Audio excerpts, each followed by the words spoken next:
Well, welcome everyone, and welcome to our panelists. We're working together to build regional innovation ecosystem in non-metropolitan areas. What we're going to be talking about today is really what we're seeing in the BC interior. So Selkirk College, UBCO, our other college and university partners, and some other folks. Some of you may have signed up for the MIDAS field trip on Saturday. Some of you may have already been there, I'm not sure. But we're really here to celebrate what we're seeing happening right here in the southern interior. And we put together what I consider to be a bit of a dream team to handle. So this is our lucky day. This is kind of funny. I borrowed this slide from a colleague of mine who was supposed to be moderating. You know where you are. Here's the world. There's BC. There's Vancouver. But what we're talking about is the interior. So sort of if you're familiar with the area, we're talking about the Kootenays. We're talking about the Okanagan area. So I'm just going to do a couple of slides just to give you a frame. And first I should tell you who I am. My name is Terri MacDonald. I work at Selkirk College. I have two jobs, the Regional Innovation Chair in Rural Economic Development. So, of course, I'm interested in this theme. And I also head up the Columbia Basin Rural Development Institute. I wanted to draw your attention just to the new Rural Economy Project. You will see people around. There's people in this room who worked on this new Rural Economy Project that started in the 90s, 10 years, a lot of sweat equity, and some federal funding. And they came out with some findings, and I thought these really resonate today, and I thought it was a good framing for this group. That we know that rural Canada must reposition. We're saying the same thing year after year, but we need to reposition ourselves in the new economy.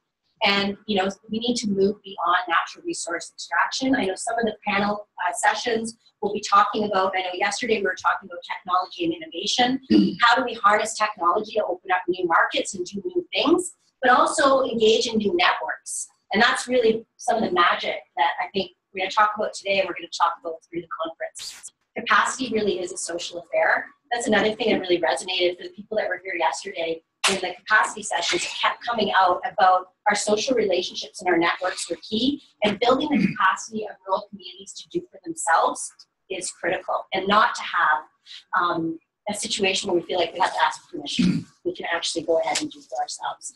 And then the thing that's really near and dear to my heart is institutions and the role that institutions play. Institutions need to operate in new ways, and that includes the colleges. And I'm happy that my dean is here today to talk about Selkirk College a bit, and the new way that the colleges are starting to look to support the regional economy and to broker strategic partnerships like folks from UBCO and industry and others. So in terms of building capacity in rural regions, it's really about, and if our president was here, he talks about the learning region, and he really sees learning outside the walls of the institution. So I just wanted to give that framing that the college is seeing itself as a convener, like we are co-hosting today's conference, and how important it is to link and leverage existing assets. Again, not asking permission. And yesterday we talked about no cost, medium cost, and limitless solutions. We can actually move forward on low cost, no cost, and start to work with strategic partnerships, and then leverage funding from Mitacs and SHRC and NSERC and whoever wants to. And it really is about that 21st century workforce. And we're going to hear, I think, a little bit about some of the magic that's happening at home. Just a graph. I've seen Selkirk College since I joined in 2011. This actually starts in 2000. But I've just seen it grow around partnerships and applied research and innovation. And it's really, it's exciting. It's exciting to be a part of something new. And then there's many examples from the BC interior. A lot of people are at this conference. We have a number of community futures folks here and reps from the provincial government. There's a slew of cool stuff happening. And today we're going to really focus on the magic that's been happening around MIDAS and KAST and Selkirk College. So as I said, I'm going to turn it over to our dream team of a panel. And I'm going to start with Rhys Andrews, who's the Dean of Applied Research and Innovation, my boss. And I enjoy working with him very much. And he's going to talk a little bit about Selkirk College and our growth. Really honored to be with this group of people here today. And we're actually all trying to work together and create some pretty incredible ideas together, and that we were going to talk together. And so we'll touch on that, all of us, in a different way as we speak. My first picture is of students. That's Dave Greaves on the right, and some folks flying a drone. And the experience of working with industry, working with partners, and creating learning experiences that help people really deal with and fit into the vision that Brian Fry provided us earlier this morning. Incidentally, it's the second time I've had to follow Brian Fry. So thanks, Brian. Colleges and universities, MIDAS, KAST, companies, we have to figure out a way to help our young people fit into this new world and be successful. It's a very, very important challenge. So when I'm thinking about regional innovation and impacting economic development, I'm thinking about learning, I'm thinking about workforce development, I'm thinking about applied research, and I'm thinking about collaboration. And in fact, people at this table here are involved in all four of those things, not just one aspect. Very quickly, the things that touch on the mind of a dean who's thinking about successful partnerships. There's demographic realities. Red is declining populations. Greens are increasing populations. We've got demographic challenges within the interior of British Columbia that we need to be doing. In terms of demographics, a really neat study from the Rural Development Institute, a village of 100. The only thing I want to point out to you right now is the Kootenay is a little behind on degrees and diplomas. So we have significant issues at making sure we have people who are in a position to take advantage of this. Disruptive technologies. Brian talked about it this morning at length, incredible presentation. How do colleges, universities, all of us at this table really fit into this and take advantage of it, but also help the citizens in our community to understand it. Brookfield Institute, that little link was talked about on CBC yesterday on Ideas program. Really interesting about how automation might affect your community. It's a study across Canada. Really interesting how healthcare and education communities might be impacted less than communities in industrial base because the jobs in the nursing care may not be affected by automation. So how will it affect your individual community? People are looking at that. Place-based thinking.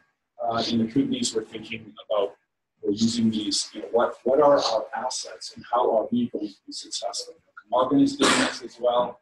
But as Brian pointed out today, we also need to be thinking more broadly outside of our region at clusters, at communities of practice, if you will, where we need to be talking with one another and taking advantage of the new technology. So I'm going to get into just a couple things and thinking and drawing examples to things that this group is thinking about. Student learning, first of all. I have a student learning frame because I'm working at a community college. I need to be thinking about how we're helping students to think differently. Students need to think more innovatively and have a bit of understanding of entrepreneurism. They also need to know what this new economy is about. We need to integrate learning within businesses. If students are talking about cool things, great. If they're working with Dawn at Fenix in the MIDAS lab, their learning curve goes up exponentially. Those are the experiences we need to create, not for 10 students out of the 2,500, but 2,500. An example, this student on the left is talking to a lady in Trail on the right. She had a co-op experience funded by TAC. And it was a poverty reduction project. The group that she worked with hired her. Fascinating work and result. Framework, and another thing to think about is just workforce development. So it's not just about learning. We need to be working together to identify how we're going to help the workforce into the future. And that's good programming, excellent engineering programs, excellent forestry programs, but it's also about creating opportunities for training. So MIDAS is an incredible facility to provide training and opportunities for people to learn more about new technologies, to explore them, and then use them in their businesses. I think the big word that Brian mentioned quite often is collaboration. We do need to share with one another, and that includes our insecurities and our needs. Brian talked a little bit this morning about honesty and trust. These are important aspects of developing relationships, but fundamentally, we cannot be successful at supporting workforce development. And we need to create big visions. Brian creates a vision in my mind that I have to kind of lay down for a moment afterwards. It's just so extraordinary, and I don't really know what to do with it. I don't know about you. I'm trying to lift my leg up in the river. I really am. Applied research as a framework. Applied research at a college is something we're really trying to do more of. It's really a tremendously complex and fantastic experiential learning opportunity where a client benefits, the collaborative benefits, and we've maybe created someone who's in a much better position to take a good job. I just wanted to have a picture of me. Oh, I'm wearing the same shirt. Oh. The guy on the right is a student, and he's exactly 2 times smarter than I am. And he's a Selkirk College student. He was hired by an engineering company as a co-op student this summer, and walked their socks and helped them with some amazing projects. And this kid he's had such a great learning experience. Next steps, I think we really have to identify what's in it for us and what's in it for all of us. So what are the opportunities we're looking to achieve in a partnership, and then get it done. What we're hoping to do is bring in, and I won't spoil the whole story, but we are all going to contribute to a fantastic idea where we're all contributing to local business, Metaltech Alley, and make it a successful one. That's my thing. Great. No questions. No, again. Thank you very much, Rhys. And I would now like to introduce Erin Handy, who is in Science and Technology, and a dear friend of mine, Erin. Okay, hi. My name is Erin Handy. I'm the executive director of something called Kootenay Association for Science and Technology. So KAST is a nonprofit. We were founded in 1998, so we're coming up on our 20th anniversary, which is amazing to me. So we've been scrounging for money since day one, but we're still alive. We are one of, I believe now, 13 innovation councils across the province. They started out regional in focus, and some of us still are regional in focus. And then sector-specific accelerators have been added to that mix since probably about 2013. Right now, KAST covers an area that you can maybe see on this map, sort of west out to Midway in the boundary, up north to Revelstoke. We sort of just took Revelstoke by force this year because we wanted to, because they're cool, and then over east to Selkirk. So we're relatively small. We have an operating budget just under $1 million. We get 170,000 of that from ECIC, from the provincial forces that we need, and the rest we scrounge for. So we find it from the feds, we find it from Kootenay Basin Trust, and God for them. We find it from various sources, and a lot of it is project-based. We are about 5 FTEs all told, so we have a lot of fractional people, which is really, really critical, because I'm a huge believer in adding talented people to the team, and we're also quite broke.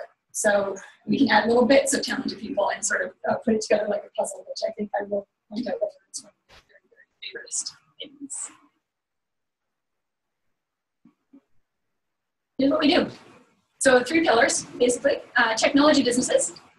So we provide direct supports to technology businesses like business coaching, access to specialized services, legal, accounting, engineering, so that you can get your technology startup off the ground. We do a lot, increasingly, of technology culture and community building. So recognizing that in rural communities,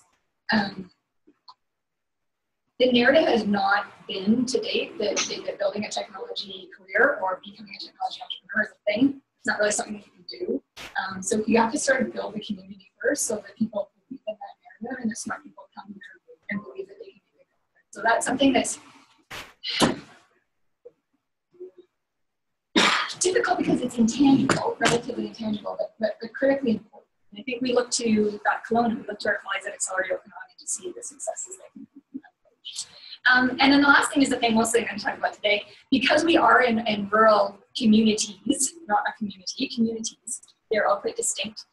We are required to do large-scale economic development. So we are required to do place-based development, I think that's what we call it, and choose the assets of particular areas of our region and leverage those assets so that we can build something that is meaningful and provides results. results. So, so many popcorn in the hallway just before this panel and said, "Midas, Midas, Midas!" You know, like very Brady Bunch. And I don't disagree with them, so I apologize. This is going to be a very Midas-focused presentation because these are my Midas picks. But Midas is our big economic development, you know, first project out of the gate. And so this video should explain what it is.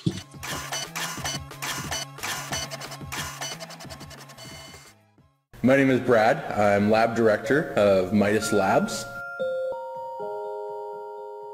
MIDAS Labs is a prototyping facility out in Trail, BC, where we produce things with wood, plastic, metal. So one of the things we like to talk about with MIDAS is the economic opportunities for our community. Looking at the assets that we have in the Trail region and in our rural community, metals is certainly one of those. So if we're combining that with the disruptive technologies that we have at MIDAS, it's a real opportunity for our local businesses and individuals to be able to prototype and take an opportunity to make business better and get a new product out in the market. We support them with certification for our machines so that someone can walk in, start using them. If you don't have experience, we're going to train you. And after you get training, then you can buy yourself a membership and then come and go as you please. So this is really about end-to-end prototyping.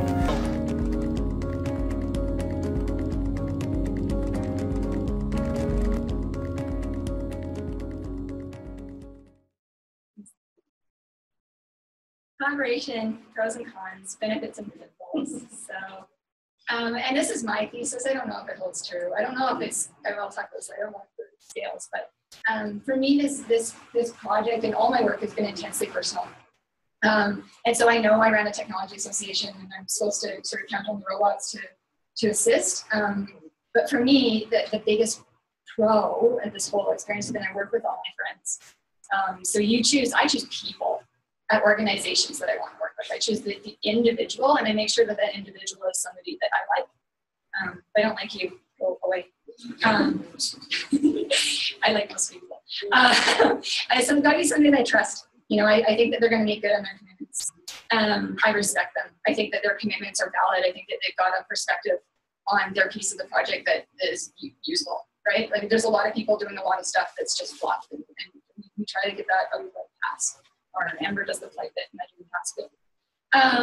And then courageous. I think some of this stuff takes a fair amount of courage. We're certainly operating well outside the box of what a technology association was supposed to be doing in the province of BC. Again, you're supposed to be doing some business coaching and these workshops. And we realized that our region needed something else, so an add-on. And so we sort of demand that from our partners as well. You know, like it's going to get scary, so just hang on and do it if it means something to you, right?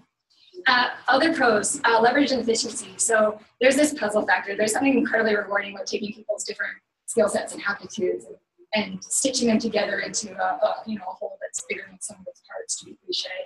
And that really works for me. For it, the piece, I think it always comes down to is what are people's motivations, right? Like what is going to get them involved in the project and keep them involved in the project, and that if you get it right, it's super important. Just more bodies. We can't do everything ourselves. And this ownership and engagement is sort of I get in trouble from Amber's our project director, and I get in trouble from her sometimes for KAST being a little quiet at the helm of this thing, and forgetting to sort of pop over and be like, it's KAST project, it's the KAST project. And part of that's my personality because I'm scared of people. And part of it is because I kind of love it when people take credit for our stuff, right? Because it means that they like it, for one. And it means when they're talking about it, they're talking their own voice. And that authenticity really, really appeals to me. So, there's a balance there for sure.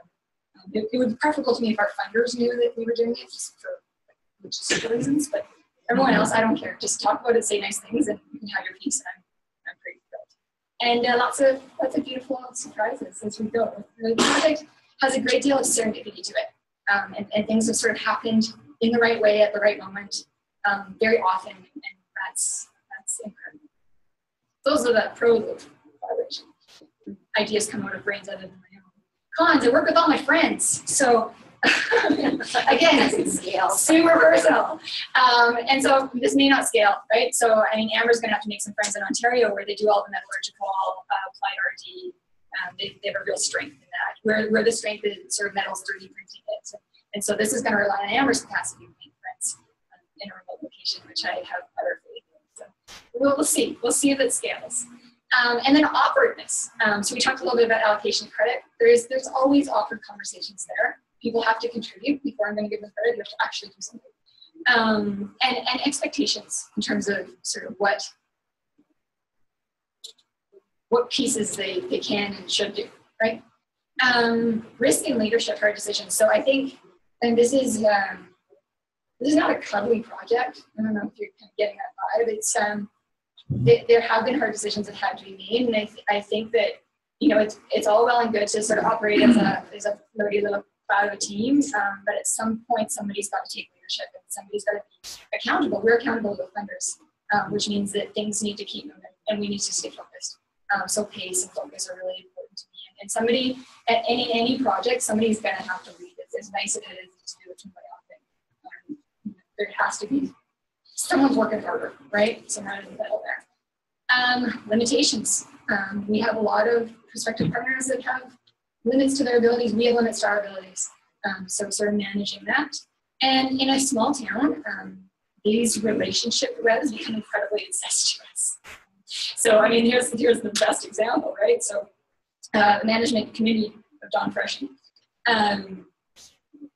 came to the partner both as an industry partner, so Fenix Advanced Materials, and then also as the general manager of Community Features Trail, right? And how do you make sure that all those roles are appropriate and perceived as appropriate is more important. And, you know, my thesis has always been that, you know, I will do the conflict of interest dance to get the right person in the job and just trust the results.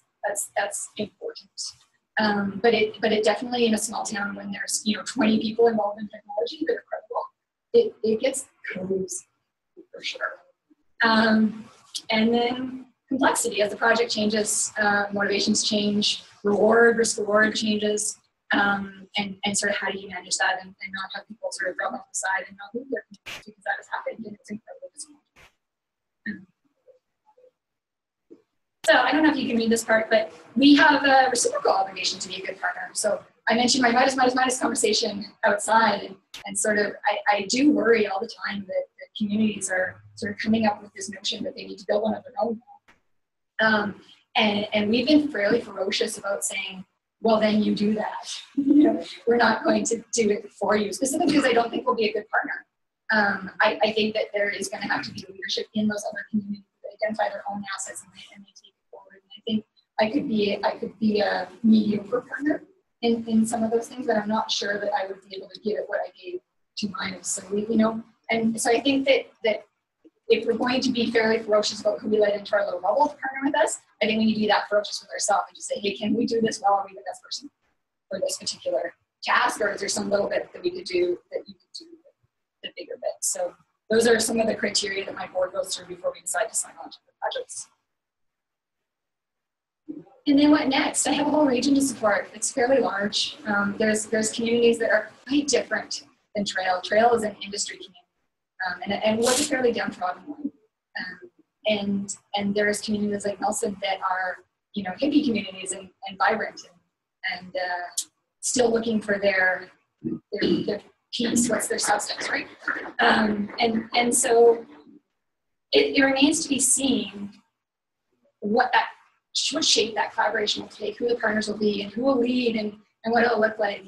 And I'm kind of excited to participate in that. So that's kind of where we're at right now. And I think that's it for me.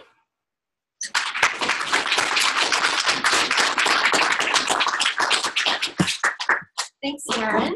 I would now like to introduce Don Freschi from Fenix Advanced Materials, and as Erin had alluded, former manager of Community Features Trail, to say a few words. He has no slides. I don't believe in and slides. he just goes with it, and he does many other things. I'm used to winging it.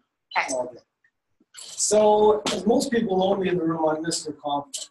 I live conflict forever, in all the different roles. And I think, as Erin alluded to, you're always going to have conflict in small people. So, I'm one to always ask for forgiveness later.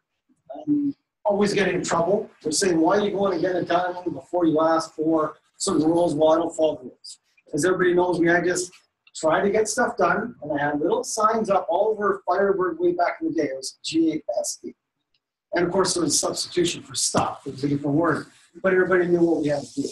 So what I want to talk about is, what it took to get MIDAS going. Everybody asked, hey, how did you guys even get it happening?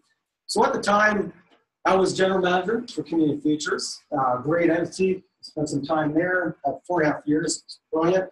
I was able to work on the KAST board for years before this, so I knew KAST really well, which was nice. And of course, we knew everybody in the community. We knew the whole group. We knew the players that got stuff done. So we knew we could make something happen. And I went to Erin one day, I said, what, I got this building. My board's challenged me to do something with the building. And it was a pretty nice building, 15,000 square feet, a nice location. Ex-Firebird, when my old company was in there, they sold, they moved it, and there was nothing in there. It was void, vacant. Erin said, well, geez, WD, Western Diversification, they want to fund tangibles. They want to actually invest in equipment or buildings. Like they want to actually give money for this, for funding. So we put our brains together and started talking to various groups and all the brilliant people around. And they said, hey, why don't we do something like an innovation center, something that we can actually incubate companies that were done way back. Then we started thinking more, and we thought, hey, why don't we throw in a twist of like a fab lab. One of my guys said, hey, why don't we put in 3D printers? Why don't we do all this? Then we can incubate companies. Why don't we do something else? So, of course, my brain started going, and I'm thinking, geez, this could be a good opportunity for me to start another company. Not like my brain to work that way, but I've got numerous companies, and this was another opportunity for me to start a pure metals company again because my non-disclosure, my non-compete with 5M was ending. So timing was perfect. So then, KAST goes to WD, they got all this money. So now we got all this equipment, and we got to actually replace the equipment. So my board of Community Futures said, hey, put the equipment in there. But the biggest problem everybody has is funding. When you start a startup, where's the money? Show me the money. You can't just go and get the money. Fortunately, when I started Fenix Investment at that time, it was the industry partner. So we, as Fenix, promised we would pay the rent for MIDAS. Essentially, as a startup, don't ever do that. If you're starting a company, do not do that. It's just Erin. No, but as a startup, I had to go to my board, and of course, we were in a position where we got investment. We had made a bunch of people money at Firebird, so I had a whole bunch of investment come in, and we made sure we accounted for that we were actually going to invest in MIDAS to make it happen. So not only do you need the support from WD, now we support from Community Futures and from Fenix. Then the other kicker was, okay, now we got somebody funding and everything else, but I still had a huge conflict that Community Futures owned the building, and we needed another $500,000. We had to find a way to make that happen.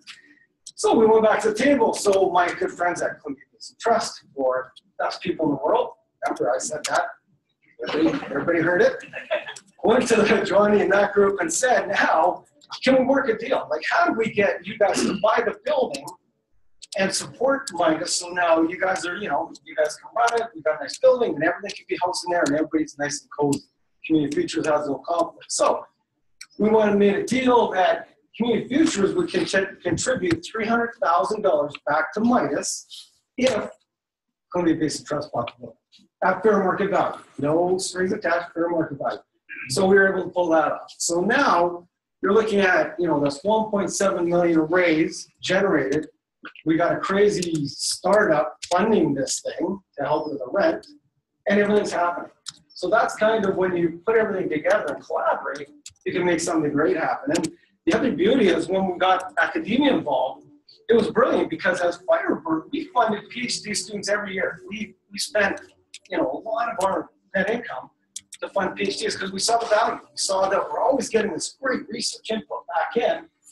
So again, we got involved with Jennifer and Dr. Bichler, and it was fantastic. We got PhD students now supporting for all these different metallurgical processes that we're processing at Fenix.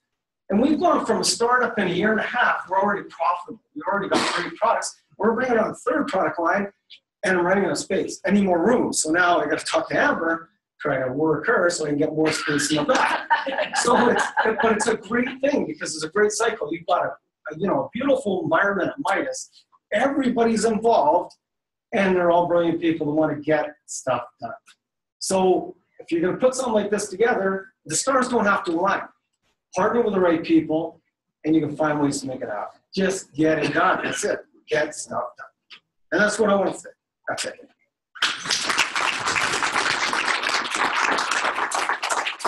I love it. I love it. No permission required, right? No, always ask. Thank you, Don. I'd like to now introduce Jennifer Tedman-Jones from Mitacs, who's going to tell us a little bit about how she fits into this crazy mix. So if you're not already familiar with Mitacs, we are an independent not-for-profit. We help connect companies and community partners with university talent and expertise across Canada. Our programs are founded on the principle of cooperative innovation. So identifying partners with shared interests who want to work together towards mutual outcomes. And I help facilitate these connections. So I'm the Director of Business Development supporting the BC Interior, so storage to the Kootenays. And I'm one of 36 across the country. I've been with Mitacs for 6 years. I actually, what's been interesting to me is that I actually started off in Kitchener-Waterloo. So I was in Kitchener-Waterloo for 3 years, and then I was recruited to the BC Interior as a business developer. So there hadn't been a business developer in the BC Interior before, so it was BBC Okanagan's Deborah Buzzard who came to Mitacs and said that there's a lot of potential here. Let's set up a joint position.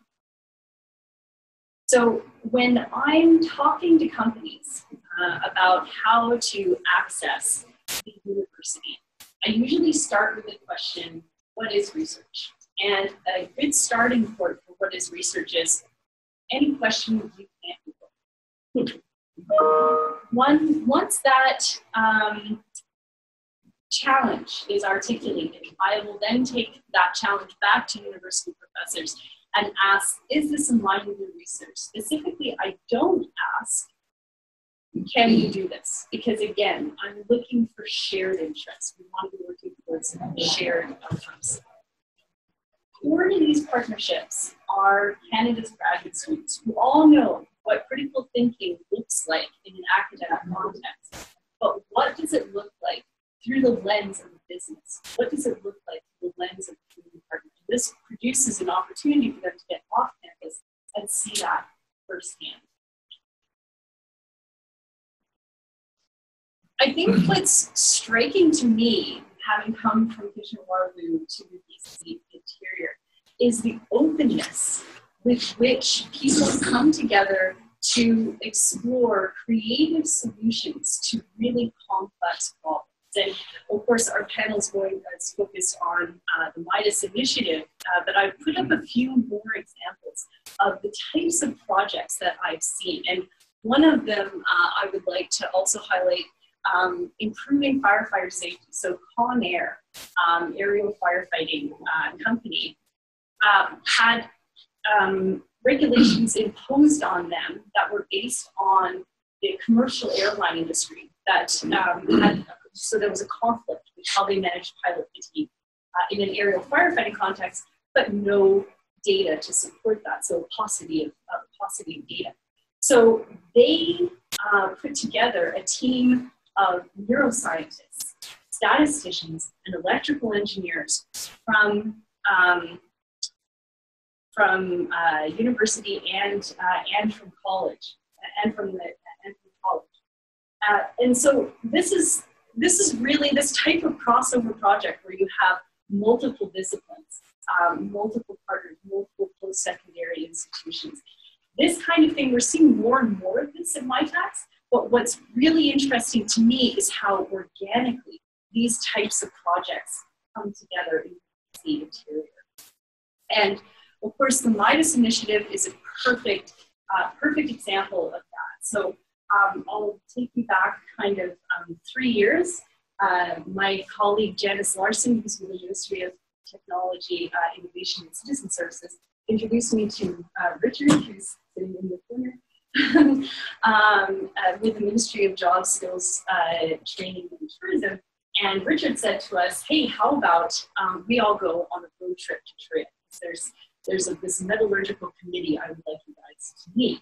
And so I met up with the metallurgical committee, and so there were additional, from the trust and from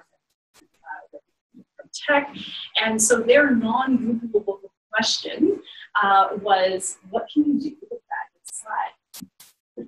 And so we had some initial conversations, but then a few months later, Erin and Dawn came back to me and said, we have a few initial ideas that we'd love to bounce off and be university professors. So I went back to Rehan Siddiq, who's Associate Dean of Engineering, and said, hey, can we have, can we set up a meeting and who would you recommend? And of course, I was very new at the time. I hadn't gotten to know Lukas's research yet. And so Rehan brought everybody together with Lukas and had a conversation. So, and that conversation led to a project scope, which led to a large Mitacs Accelerate application. And I think what was kind of an interesting or neat moment for me was kind of sitting around the table when Lukas was talking about recruiting the students. So he was recruiting these top international students from urban areas who were actually coming to him to do graduate studies. And he said, that's great. How do you feel about moving to working in a rural area on a project around entrepreneurship? And I think what was surprising to you and pleasantly surprising to you is the enthusiasm with which the students embraced this opportunity. So I'll let Lukas talk a little bit more about what the students are doing.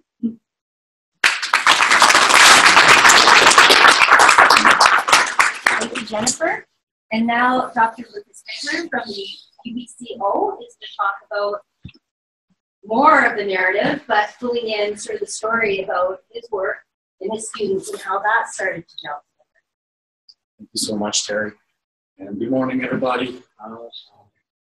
I'll be talking about graduate students. And very recently, somebody mentioned that out of the PhDs, which is the ultimate highest degree that a graduate student can get at a university, 8 out of the 10 PhDs end up working in the industry.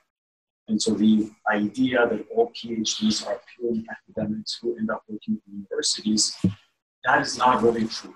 And so having an opportunity to partner up with Mitacs and to partner up with industrial partners who actually give graduate students the opportunity to sense what it's like to work in the real world, it's a huge, huge advantage. So what I would like to start off with is just to tell you a little bit about what UBC and the School of Engineering in particular are doing to prepare students for their future careers and hopefully keep them in the region. So if you're familiar with engineering education, it is actually regulated. And so a mechanical engineer who graduates from UBC must know the same stuff as a mechanical engineer from UOT, McGill, or from Dalhousie. And so what we tell students is that at the end of your 4 years, which is a typical undergraduate degree, you will have to compete with a lot of students Canada-wide. And to tell you the truth, nowadays it is global. And so what we are trying to give our students is that little bit of extra experience, which will set them apart. And so high school students join our programs, they do go into an accredited program. And what we are trying to focus on at the Okanagan campus is all of these side bubbles that you would see along the path. Community-based learning, I'll give you one example. Many of our projects that students do as part of their regular curriculum, these projects are actually assigned by local companies. About 7 years ago when we started this initiative, we had to go out to the community and ask them, please, please, please tell us what kind of projects you would like our students to work on. Today, we get about 3 times as many projects as what we can accept. And so the word of mouth is a very powerful tool to actually reach out to the community. We have a lot of our students do co-op placements, and companies love this because they essentially see this as an 18-month interview process for hiring their future employees. The students actually are not expensive to work in a company, so it doesn't cost as much money as you might have to pay a regular employee. and they bring in really out of the box thing. They bring in a perspective which, let's say, a 20-year-old young kid can bring something to a company that has been running for quite some time. I will touch on international experience in just a few slides, but I do want to mention the last part here: mentoring programs. The whole idea about trying to teach students how to take initiative or to become leaders has really become embedded in our curriculum. And so I will show you a few examples of that. Why does this extra stuff really come to UBC, or where does it come from? What each of our program does, meaning electrical engineering program, mechanical engineering program, civil engineering program, each of these programs run so-called industry consultations. And so we actually invite and bring people to our campus. We sit them down in a room, lock them up, and tell them, aside from the technical content, what else do you want our graduates to be really good at? And these are some of the skills that really come back over and over again. Leadership, communication, creativity, teamwork. I think that many of these are fairly common buzzwords, but the question is, how do you put that into practice? So I'll give you an example. For instance, in terms of teamwork, our projects are structured in such a way that we don't ask students to form a group, because what inherently happens is that students pick their best friends.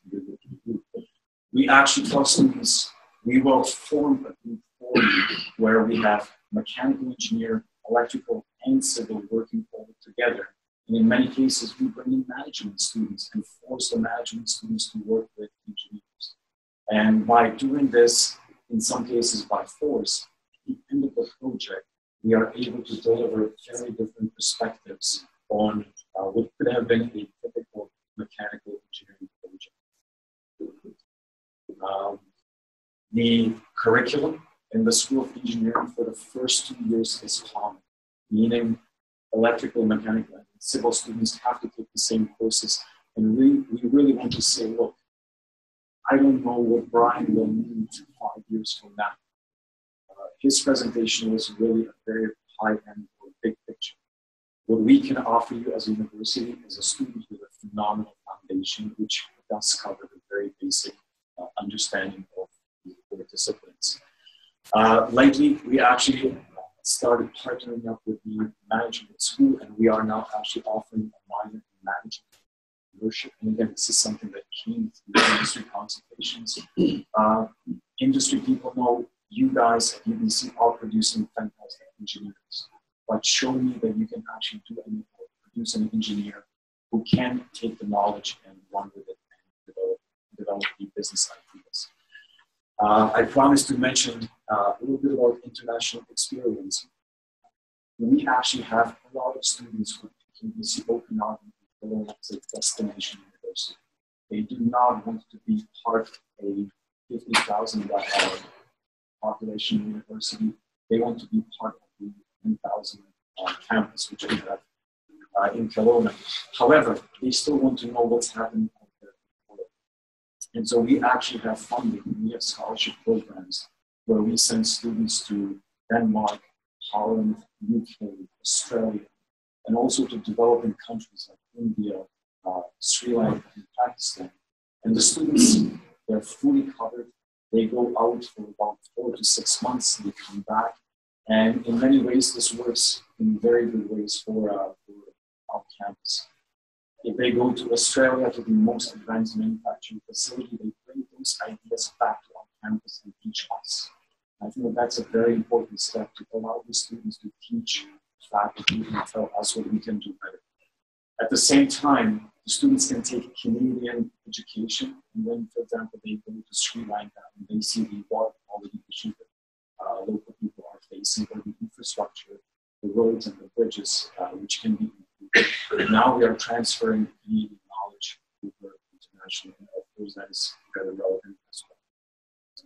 So does it make sense? Well, if you look at the salary, and this is, I think, one of the reasons why students come to us, the typical entry-level salary in BC is about $60K, but if you have an engineering degree, it will bring in about 30% more. And one of the big drivers behind why students come to university is by 2020, there are some estimates that there will be about 100,000 jobs available in that sector, which need to be filled in. And so we're trying to position School of Engineering through partnerships with Selkirk College, MIDAS, and KAST to be able to fill in some of these things. So in the end, I just want to show you a few success stories. I'll be very quick. Karen Robles was an international undergraduate student from Mexico. She has come to UBCO with a full scholarship. She could have gone to any university in the world, fully covered. Tuition was not an issue. However, she said, I want to do something which is very innovative. And so she actually went for internships in Spain. She has done phenomenal work in ceramic materials for very high temperature applications. And when we said at the end of her degree, well, where are you going to work on ceramic materials for high temperature applications? There are not too many companies in Toronto. However, it is about the skills and the knowledge that she generated. She immediately was actually hired at Terri paper. And so she is going from Mexico City, some 13 million people, down to Kelowna, about 150,000 people.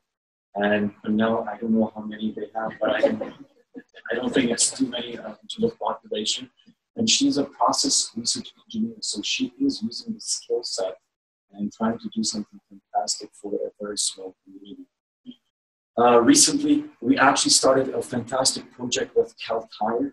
You probably know Cal Tire retail stores where you can get your winter tires put on your car.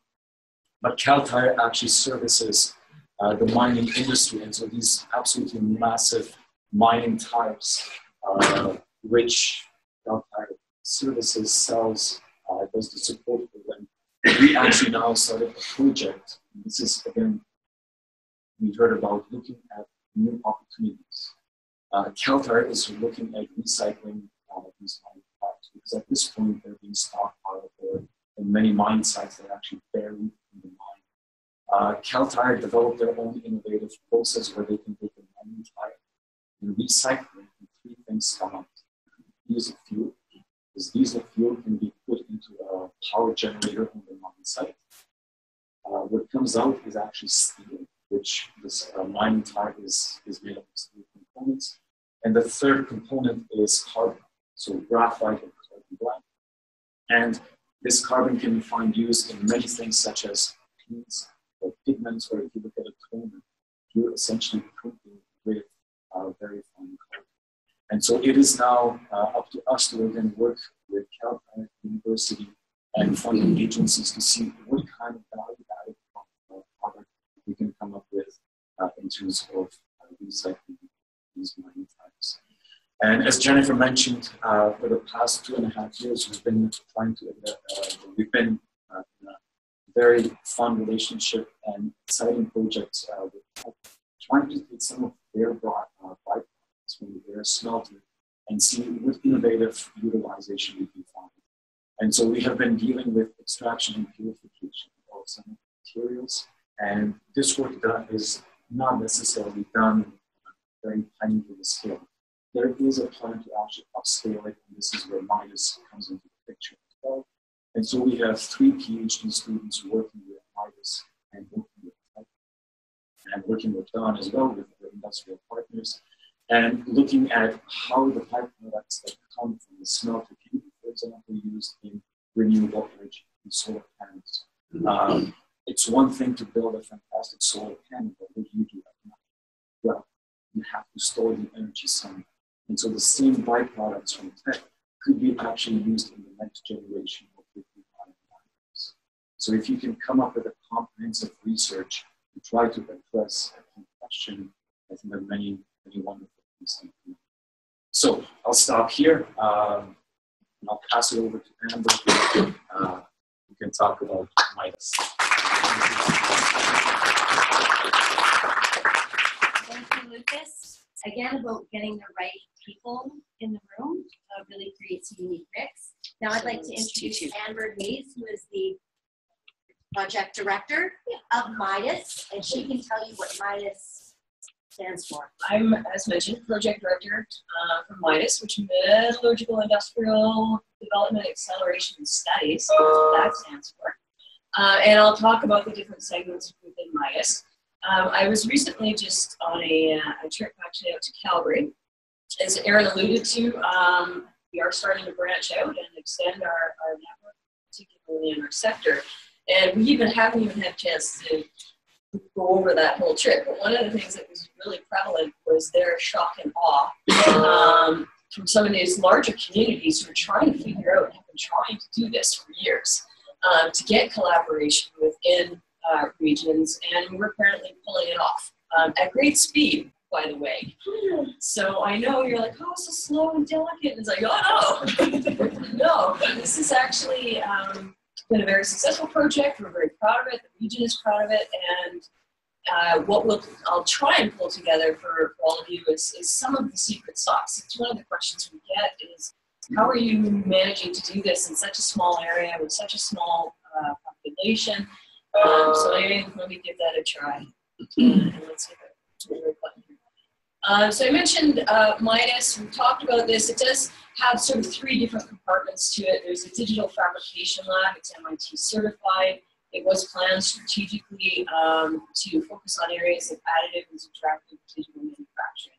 So what the hell does that mean? It's basically, we've got 3D printers, we've got lasers, and it's there to help with rapid prototyping. So if we have folks in our area who are currently coming up with a new idea, whether it's something they're going to be using internally in their own organization, so maybe it's a fancy gear for their original thingy, or they're coming up with a new product, they actually need to go from a computer model into a physical product, see if it works. Does it fit, form, function the way they think it's going to?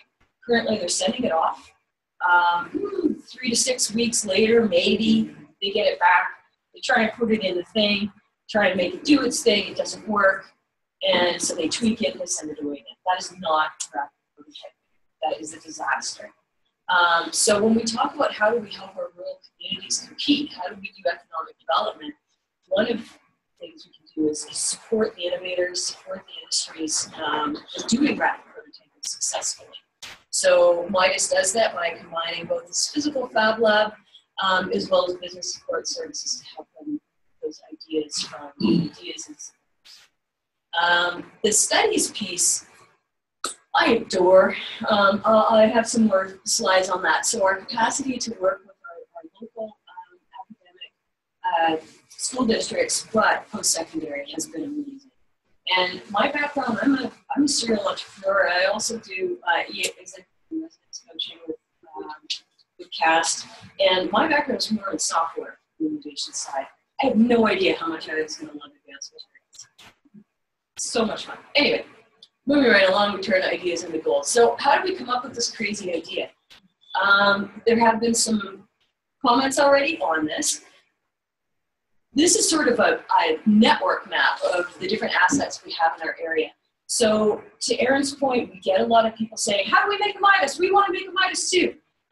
Approach us on that, because we were very careful about keeping our KPIs and a case study and a narrative of how we made MIDAS, which we're happy to share. But we also individualized it, and I'm a business person. So when you create a product, it has to have value proposition. It has to be distinct. It has to exist for a reason. If you want to eventually commercialize it, which is my next fun job, I've got how much time left to do that? Yeah, thank you. No pressure. You need to identify where are your strengths. Do a little regional SWOT analysis. And then you can wrap a project around that. So for us, you see the big one in the middle there of our little bubble, word bubble is tech. I love actually Greg's way of describing it, is they pretty much have the periodic table at tech. It is extremely rare to have an organization where, as a researcher or as private sector, you have access to the type of expertise and materials that you're going to, and the experts that we have sitting at the table. You know, Don's work, the academics we have, mental tech alley around, Internet of Things and all that kind of good stuff. I think Erin dug into this pretty well in regard to our partners in funding. I think what I'll do is again, take it back to that business case though, of identifying who you need in the team. We're small. We're from a small region, and our organizations, they're not representing Calgary or going out to Toronto. It's serious. Like, we've got a $65 million lab. Ooh, nice. It smells good and new. It's fancy things. But what this group has been able to do in regard to asset mapping and working in relationships of, okay, I'm going to pony up this, you're going to pony up that, and then we're going to leverage. And once we get that, then we're going to leverage that into this. And then we're going to bring in these other components to build this beautiful machine. And it's made up of all the things you need that machine to make it go. It's not just money. You know, there's expertise, there's relationships, there's specialties, there's the designation like you would in any large organization, with roles, responsibilities, who's going to do what. And we all trust one another that we're going to get shit done, which is a great space to work in. And there's a whole probably book right around that as well. My role, I'm working with academic sector, industry, nonprofit world, and government. So each has its own speed, each has its own requirements, and how you, yeah, that's how we ended up with this MIDAS lab facility. We open it. I think I'm going to focus a little more, if that was quick. Yeah, we opened the facility.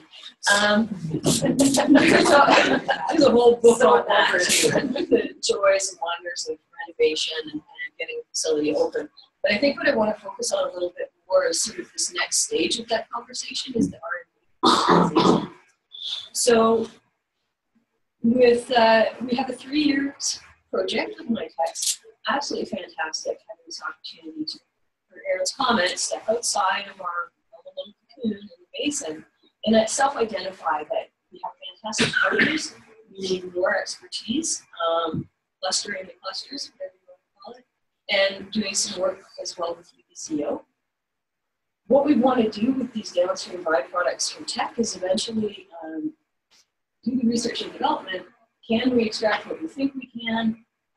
And there's an opportunity for MIDAS as well to then turn that into a social enterprise opportunity. That big string of words makes sense.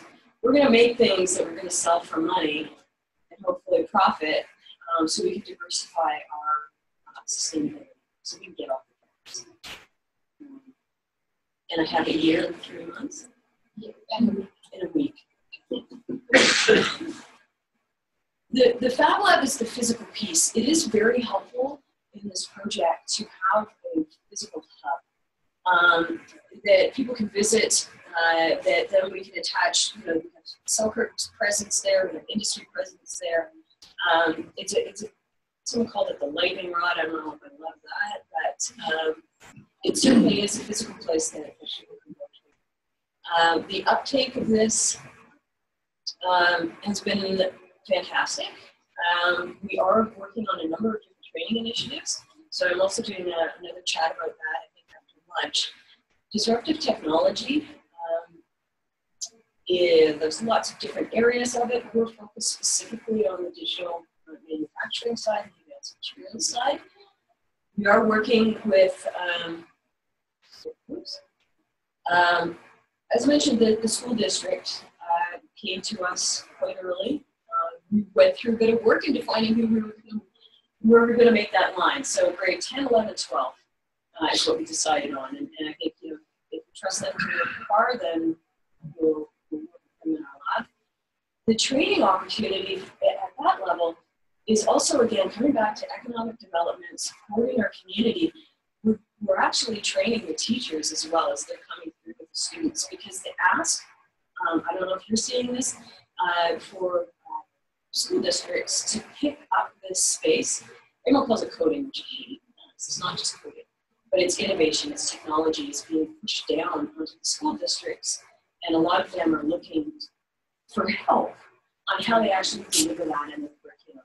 It wasn't specifically what we intended to have as a function of MIDAS, but it certainly is a very valuable And as a business person, I'm looking at short-term and long-term sustainability options.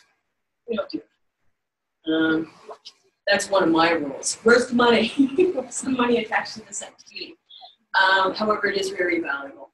And we're also developing programs for industry. So we worked with our partners at Selkirk and the Rural Development Institute. Again, partner. Lower Columbia Initiatives Corporation came with us to get a, basically do a study with a labor market partnership grant to go to our local manufacturers and companies instead of making assumptions and say, tell us what you know about disruptive technologies. Tell us what you want to know about 3D printing, rapid prototyping. And they did.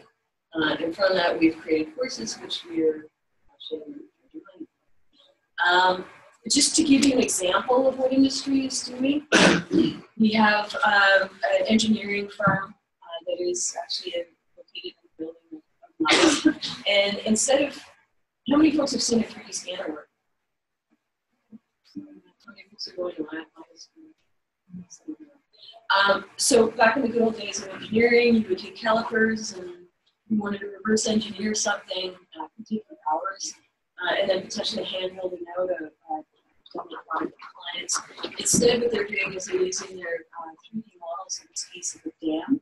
They're 3D printing that dam, and then they're running it to scale in water tanks in order to demonstrate the capacity of the dam and be able to show it to the clients. Huge time savings.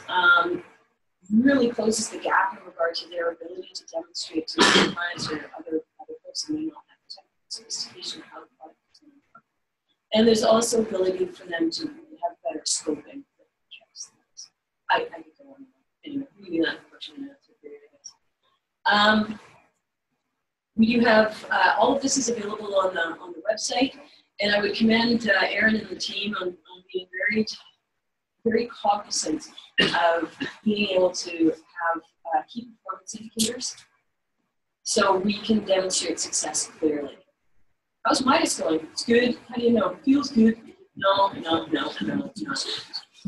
We're measuring how many people we're training. There are updated stats on the website now. 20 created. I believe we have 7 businesses still that have been created via. Yeah, the prototype's matched up. Yeah, prototypes now that are 35. So it's getting used. People are participating. People are benefiting from it. The concept of the economic development is everything through the industry as well as the learning that needs to take place. These disruptive industries are going to disrupt everything. So we are there to help our community understand what are these technologies, what are the risks and opportunities, how do you adopt that into your business, and how do you train people who have the mindset and the expertise to move forward in these areas. Relationships, leveraging relationships. We now have Metal Tech Alley, which was again strategically built on our assets using MIDAS as a hub within that. We heard Brian this morning, who has an organization. This is a geographic space.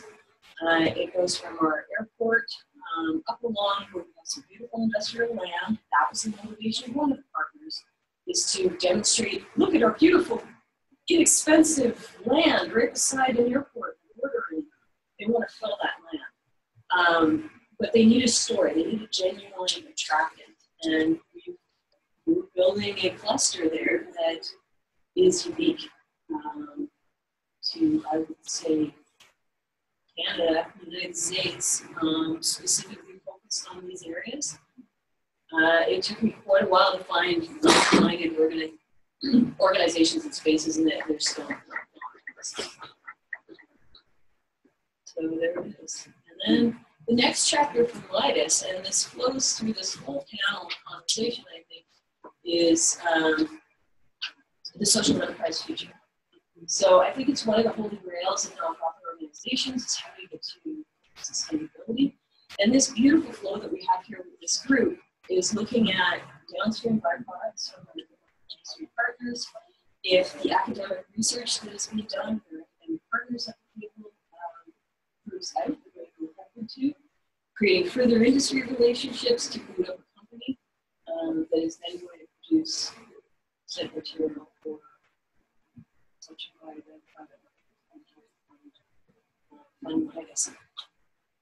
none of this would be possible without legitimate partnerships.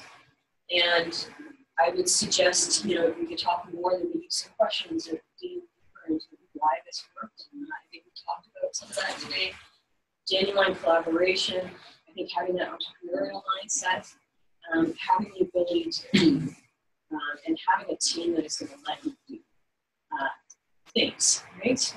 We have all these milestones, and I think some of our sessions is the actionable item. One thing we say around functional planning, putting together a team that is also not only capable, but has capacity provided for them and has their hands off the reins, which is a difficult thing to do, but that's one of my perceptions is how we feel this project forward. Strong community. So thank you to all of the partners. Thank you to the participants on. And we for the future. Woohoo!